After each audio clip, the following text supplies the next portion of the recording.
Dear viewers, this is Urdu channel India और I M Hasan कमाल। दोस्तों, मेरा ख्याल है कि मैं 12वीं क्लास का स्टूडेंट था, तो मेरी अंग्रेजी किताबों में एक अंग्रेजी पोएम थी वॉल्टर स्कॉट की।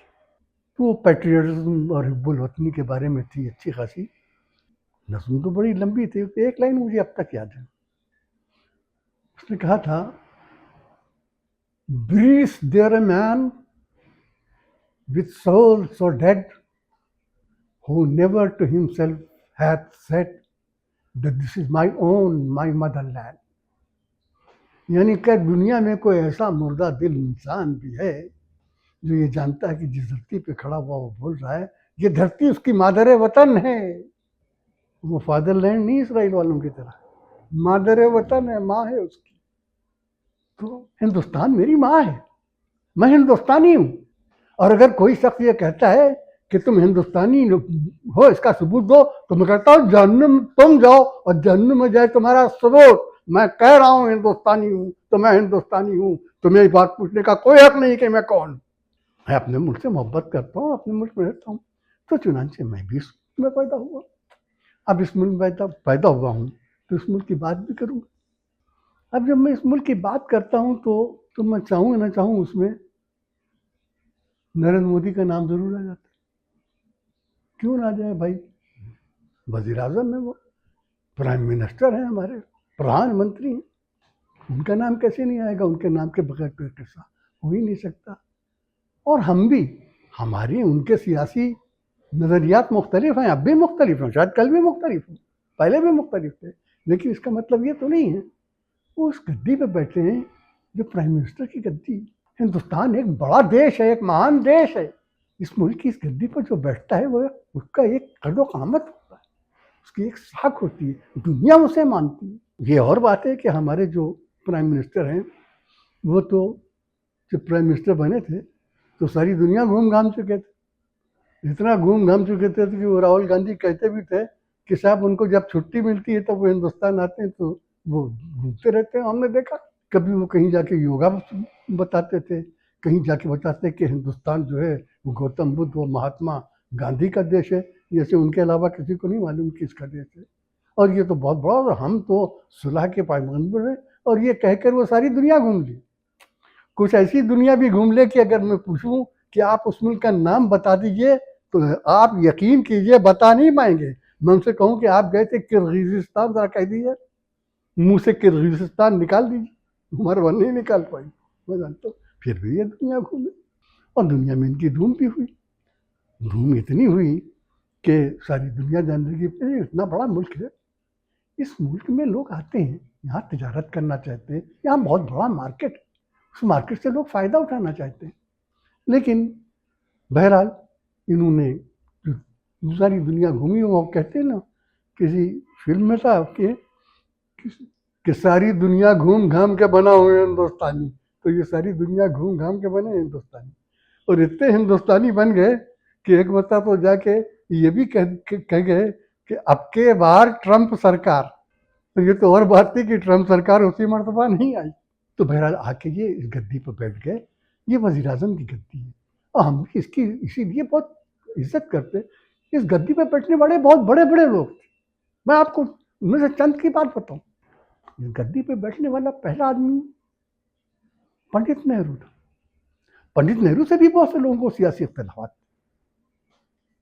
लेकिन एक बात यह है कि पंडित नेहरू से बड़ा प्राइम मिनिस्टर इस कंट्री में हुआ नहीं है। हमें अब तक याद है, हम स्टूडेंट हुआ करते थे 1960s वगैरह में, जब चाचा नेहरू कहकर बच्चे नारे लगाते थे।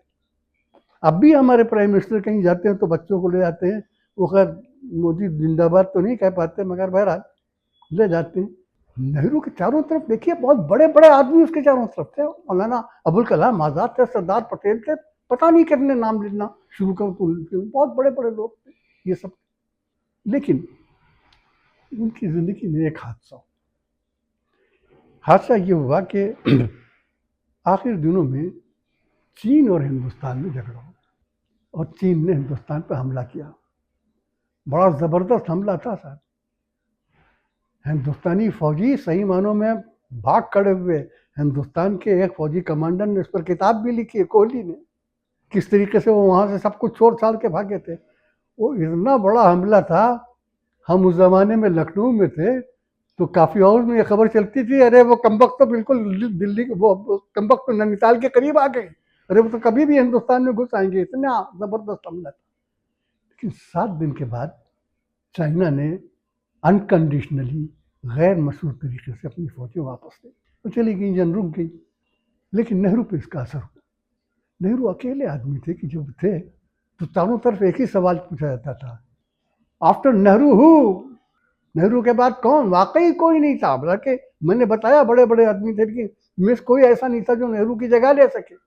नेहरू के बाद यहाँ पर लाल बहादुर शास्त्री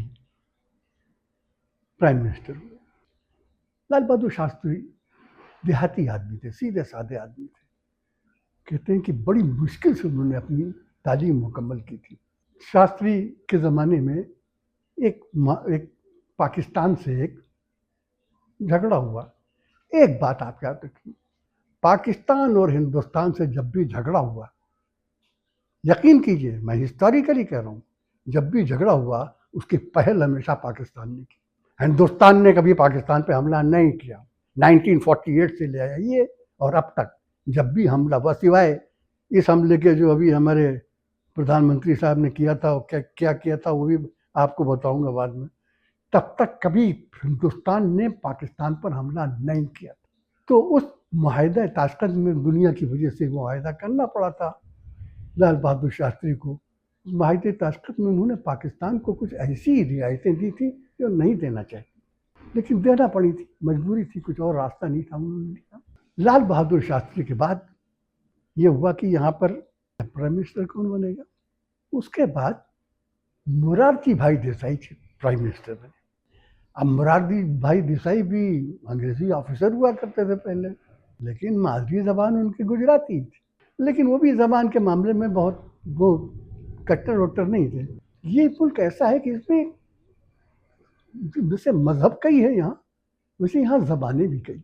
अगर आप कभी 500 रुपए का नोट उठा के देखिए उसमें कितनी ज़बानों के नाम। ये सब ज़बानें हिंदुस्तान की नेशनल ज़बानें। इनमें से कोई भी प्राइम मिनिस्टर कोई भी ज़बान बोल सकता है। तो हमारे यहाँ आम तौर पर जो थे, 2-1 को छोड़ के बाकी सब अंग्रेजी से वाकिफ थे। चंद्रशेखर को छोड़ दीजिए, बीच में आ गए थे। अटल बिहारी वाजपेयी को छोड़ दीजिए, वो बीच में आ गए थे। वो तो खैर आरएसएस के पले बढ़े थे, वो कहते भी थे कि आरएसएस के बगैर मेरी ज़िंदगी को कोई मानी नहीं। लेकिन उनकी ज़िंदगी में कुछ बातें ऐसी थी जो आरएसएस को लोगों को पसंद नहीं थी।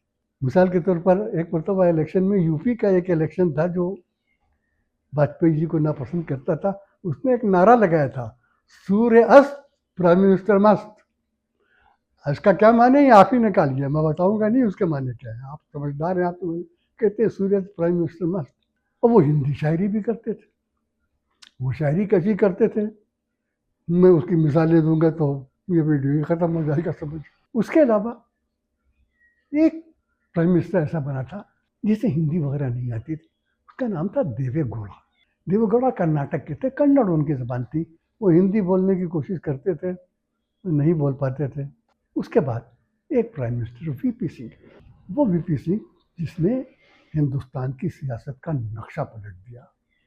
मंडल कमीशन की वो रिपोर्ट जो इंदिरा गांधी के ज़माने में तैयार हुई थी, वीपी सिंह ने उसे हिंदुस्तान में नाफिज कर दिया, हिंदुस्तान का नक्शा ही बदल दिया। उसके बाद से ये थी। उसके बाद उनका नाम था डॉक्टर मनमोहन सिंह। थे तो सिख, लेकिन वो हिंदुस्तान के उस इलाके में से आए थे जो पाकिस्तान कहलाता है, पेशावर के आसपास से इलाके। बहरहाल बीच में एक प्राइम मिनिस्टर हुए थे जो जो केयर टेकर प्राइम मिनिस्टर थे, गुलजारी लाल नंदा। उनको भी उर्दू के अलावा कोई लैंग्वेज नहीं आती, उनके भी सारे उर्दू नोट्स होते थे। तो ये ज़बान बहुत, कंट्री बहुत ग्रेट है और इसकी बहुत सी खूबियाँ हैं। उनमें से चंद खूबियाँ हमने आपको बताई। हम यहीं पर रुकते हैं। अगले एपिसोड तक के लिए खुदा हाफिज़।